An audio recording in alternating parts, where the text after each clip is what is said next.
Hey guys, I am Amrita Agarwal from Amrita Agarwal coaching centre. मैं daily अपने channel पे एसएससी सीजीएल टीयर 2 के प्रीवियस ईयर क्वेश्चंस लेकर के आती हूँ। इधर मैं जो पेपर सॉल्व करवा रही हूँ वो है एसएससी सीजीएल 2021 के मेंस का पेपर, जो 8 अगस्त 2022 को पूछा गया है। इस पेपर के सारे क्वेश्चंस आपको एक जगह मिल सके, इसके लिए मैंने एक प्लेलिस्ट बनाया है। इसमें अभी तक जितने भी मैंने इस पेपर के क्वेश्चन सॉल्व करवाए हैं और आगे करवाऊंगी, उन सब की लिंक इस प्लेलिस्ट में मिलेगी। और इस प्लेलिस्ट की लिंक मिलेगी आपको आई बटन पे और डिस्क्रिप्शन बॉक्स में। इसके पहले मैंने एसएससी सीजीएल 2020 के मेंस के पेपर को सॉल्व करवाया हुआ है, उसकी लिंक भी आपको आई बटन पे और डिस्क्रिप्शन बॉक्स में मिल जाएगी। अभी मैं आपके लिए एसएससी सीजीएल 2021 के मेंस का ये क्वेश्चन लेकर के आई हूँ। क्वेश्चन है ABC is a right angle triangle and angle ABC is equal to 90 degree. BD is a perpendicular on the side AC, then what is the value of BD square? कह रहा है कि ABC एक right angle triangle है जिसमें angle B 90 degree है, BD perpendicular है AC के, तो बताइए कि BD स्क्वायर क्या होगा। ठीक है, देखिए ये बहुत इंपॉर्टेंट क्वेश्चन है। एसएससी एस टाइप का क्वेश्चन पूछता ही पूछता है। और आपको मैं बता दूं इसको सॉल्व करने का तरीका। तो देखिए, आप पहले तो देखिए कि यहाँ पे बोल रहा है BD square is equal to क्या होगा। ये साइड आपसे पूछ रहा है इसका स्क्वायर क्या होगा, और इसकी जो ऑप्शंस में वैल्यू दे के रखा है वो दो साइड्स का मल्टीप्लिकेशन दे के रखा है। ठीक है, तो BD into BD is equal to दो साइड्स का मल्टीप्लिकेशन। ऐसा कहाँ होता है? ऐसा तो सिमिलैरिटी की रूल पे होता है ना।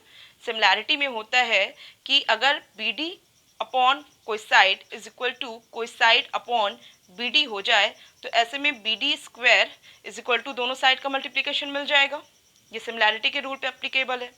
तो इसका मतलब अगर मैं यहाँ पे BD को किसी भी तरीके से दो ट्रायंगल्स जिसमें BD साइड हो और उसको सिमिलर बना दूँ, मतलब सिमिलर शो कर दूं, तो मैं इजीली इसके सही ऑप्शन पे जा सकती हूँ। ठीक है, ये एक मतलब एक फ्रेशर की सोच होती है, उसके हिसाब से मैं बता रही हूँ। तो यहाँ पे इन दोनों ट्रायंगल्स को अगर मैं सिमिलर दिखा पाऊँ तो इजीली मैं BD स्क्वायर की वैल्यू बता पाऊँगी, दो साइड के स्क्वायर के मल्टीप्लिकेशन के रूप में।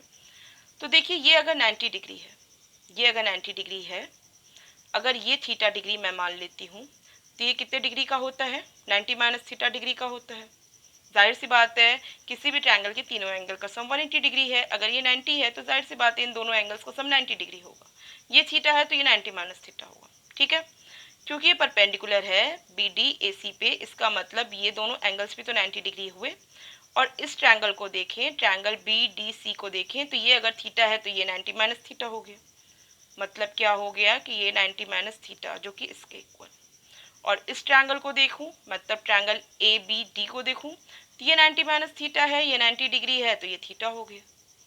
ठीक, और ये इस तरीके से ये ट्रायंगल और ये ट्रायंगल सिमिलर ट्रायंगल दिख रहे हैं। ये थीटा, ये 90 माइनस थीटा, ये 90 डिग्री, ये थीटा, ये 90 माइनस थीटा, ये 90 डिग्री। मतलब ये दोनों ट्रायंगल्स हो गए आपस में सिमिलर। अब मैं इजली BD स्क्वायर को दो साइड के मल्टीप्लिकेशन के रूप में अब दिखा पाऊंगी, सिमिलैरिटी का रूल अप्लाई करके। ठीक है, वैसे सिमिलैरिटी की बात करूं तो ये ABC ट्रायंगल, ये जो बड़ा ट्रायंगल है, ये भी सिमिलर होगा इन दोनों ट्रायंगल्स के।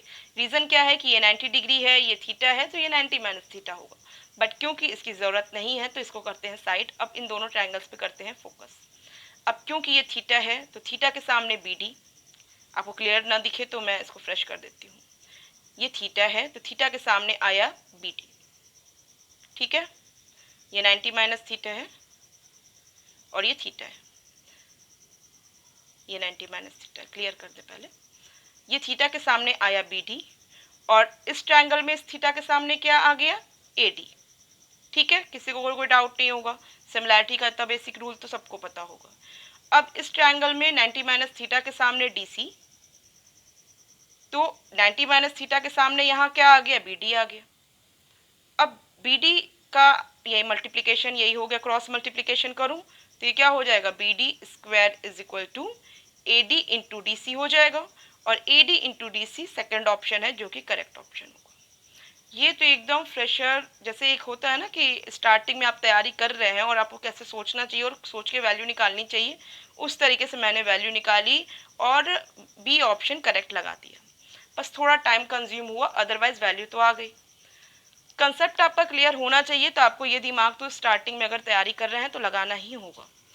अब बात आती है कि एग्ज़ाम टाइम पे आपकी क्या अप्रोच होनी चाहिए, क्योंकि ये इंपॉर्टेंट क्वेश्चन है। आप इस टाइप के क्वेश्चन बहुत से अब डील कर चुके होंगे एग्ज़ाम के पहले, तो इस वजह से आपको क्वेश्चन देखते मान तो पहले क्लियर हो जाएगा कि यहाँ सिमिलैरिटी रूल ही लगेगा, क्योंकि इंपॉर्टेंट है, रिपीटेड है, तो यहाँ देख के ही क्लियर होगा कि यहाँ सिमिलैरिटी रूल लगेगा। और जब सिमिलैरिटी रूल लगेगा तो देख के ही क्लियर है कि यही दोनों ट्रायंगल सिमिलर होंगे। और ये भी क्लियर है कि ये एंगल और ये एंगल आपस में इक्वल होगा, और ये एंगल इस एंगल के आपस में इक्वल होगा। ये क्वेश्चन पढ़ के दिमाग में सब ऑटोमेटिक हो जाता है। और क्योंकि बात इस बी डी स्क्वायर की हो रही है, तो इसका मतलब इस ट्रायंगल के करस्पॉन्ड में इस एंगल के करस्पॉन्ड में ये साइड आ रही है, मीन्स थीटा के करस्पॉन्ड में ये साइड आ रही है, और 90 माइनस थीटा के करस्पॉन्ड में ये साइड आ रही है। इसका मतलब इस ट्रायंगल का जो अदर एंगल है 90 माइनस थीटा, और इस ट्रायंगल का जो अदर एंगल है 90 माइनस थीटा, इसके करस्पॉन्ड में जो दो साइड्स जाएंगी ना, उसी का मल्टीप्लिकेशन ही सही ऑप्शन हो सकता है। तो इसका साइड करस्पॉन्ड में जाने वाली साइड क्या होगी, डीसी। इसके करस्पॉन्ड में जाने वाली साइड क्या होगी, एसी। इसका मतलब डीसी इंटू एसी ही इसका सही ऑप्शन हो सकता है, अदरवाइज और कोई सही ऑप्शन हो ही नहीं सकता है। तो ये हुआ क्वेश्चन पढ़ के अपने आप दिमाग में आपके फिगर बन जाएगा। और दिमाग में ना बने तो आप रफ में बना लीजिए, जस्ट तुरंत बन जाएगा, और आप तुरंत देख के बता देंगे कि यही दोनों साइड्स का मल्टीप्लिकेशन ही आपस में मतलब बी डी स्क्वायर के इक्वल हो सकता है। अदर तो कोई ऑप्शन करेक्ट हो ही नहीं सकता। अब देखिए first option A D into A C possible है, ए डी और ए सी इन दोनों का मल्टीप्लिकेशन कहाँ से पॉसिबल होगा, जब बात ए डी की कर रहे हैं, बी डी की कर रहे हैं, और बी डी तो ये दोनों ट्रायंगल्स की सिमिलैरिटी में आएगा, तो होल साइड तो इम्पॉसिबल है, फर्स्ट तो हो ही नहीं सकता है। B C into C D, अब बात हो रही है बी सी और सी डी की। अब इसी ट्रायंगल के दो साइड्स कैसे मल्टीप्लिकेशन में होंगे, ये भी एकदम इम्पॉसिबल है, देख के ही क्लियर है। अब B C into A B, B C और ए बी को देख के एक बार सोचा जा सकता है, बट बात ये है कि बी सी 90 डिग्री इसको रिप्रेजेंट कर रहा है, और ए बी ये भी 90 डिग्री के सामने को रिप्रेजेंट कर रहा है। बट यहाँ पे जो बी डी है साइड, ये बी डी साइड थीटा को एक जगह रिप्रेजेंट कर रही है, और दूसरी 90 माइनस थीटा बी डी को रिप्रेजेंट कर रही है। इसका मतलब इन दोनों के मल्टीप्लिकेशन तभी हो सकते हैं जब हम थीटा और 90 माइनस थीटा के करस्पॉन्ड के साइड की बात करें, ना कि 90 डिग्री के सामने वाली साइड के करस्पॉन्ड की बात करें। तो यहाँ पे एक बार आपको सोचना पड़ सकता है, बट ये दोनों तो ऑप्शन देख के ही इनकरेक्ट करके मतलब इसको काटा जा सकता है, ये दोनों तो इम्पॉसिबल है। यहाँ थोड़ा सोचना पड़ सकता है, अदरवाइज आपको क्वेश्चन देख के ही समझ में आ जाएगा कि बी ऑप्शन करेक्ट हो सकता है। तो थोड़ा आपकी अप्रोच ऑप्शन को देख करके भी होनी चाहिए, सही ऑप्शन को टिक लगाने की। तो एग्ज़ाम टाइम पे आप थोड़ा ऐसा सोचिएगा, मतलब मैं फोर्स नहीं कर रही हूँ, आपके खुद दिमाग में आएगा जब आप प्रैक्टिस किए रहेंगे अच्छे से सारे प्रीवियस ईयर क्वेश्चंस की, तो आप खुद अपनी तरफ से सोचिए कि आप एडिशनल अपना क्या लगा सकते हैं कि आप एग्ज़ाम में जल्दी उस पेपर को सॉल्व कर सकें। अदरवाइज सारे डिसीजन आपको अपने लेने हैं, मैंने दोनों तरीका आपको बता दिया है। आई होप आपको सारे पॉइंट्स क्लियर समझ में आ गए हैं। और अगर आपको वीडियो पसंद आया है तो आप इसे लाइक कर दीजिए। आपका जो भी रिव्यू हो मेरे वीडियो को लेकर के आप मुझे कमेंट बॉक्स में दे दीजिए। और आप चाहते हैं कि अपकमिंग वीडियोस आप तक ईजिली पहुंचे, तो आपको मेरे चैनल को सब्सक्राइब करना होगा और बेल बटन दबाना होगा। एक और बात बतानी थी कि मैं दिल्ली पुलिस को और एसएससी सीपीओ के मैथ्स का प्रीवियस ईयर क्वेश्चंस लेकर के आ रही हूँ। तो अगर आपने फॉर्म भर रखा है तो एक बार इसके प्रीवियस ईयर क्वेश्चंस को भी देख लीजिए। इसकी लिंक आपको आई बटन पे और डिस्क्रिप्शन बॉक्स में मिल जाएगी। Thank you.